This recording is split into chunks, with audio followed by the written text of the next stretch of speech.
حضرت حافظ شیرازی رحمۃ اللہ علیہ اللہ تعالیٰ کی تلاش میں جنگل میں رویا کرتے تھے۔ یہ 7 بھائی تھے۔ ایک دن ایک بزرگ سلطان نجم الدین کبریٰ رحمۃ اللہ علیہ کو خواب میں اللہ تعالیٰ نے فرمایا کہ حافظ شیرازی نام کا میرا ایک بندہ جنگل میں میری یاد میں رو رہا ہے، جاؤ اس کو اللہ والا بنا دو۔ آپ ان کے والد سے ملے۔ ان کے والد دنیا دار تھے۔ سلطان نجم الدین کبریٰ رحمۃ اللہ علیہ نے ان سے پوچھا کہ تمہارے کتنے لڑکے ہیں؟ انہوں نے کہا 6، اور حافظ شیرازی کے بارے میں نہیں بتایا۔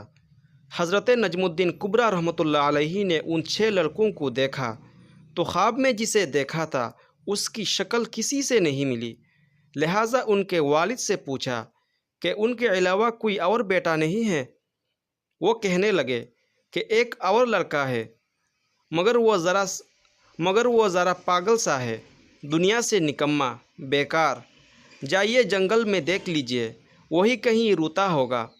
سلطان نجم الدین کبریٰ رحمۃ اللہ علیہ نے فرمایا، میں اسی دیوانے کی تو تلاش میں ہوں۔ تم دنیا کمانے والے لڑکوں کو اپنی اولاد سمجھتے ہو اور خدا کے خاص بندے کو اپنی اولاد نہیں سمجھتے۔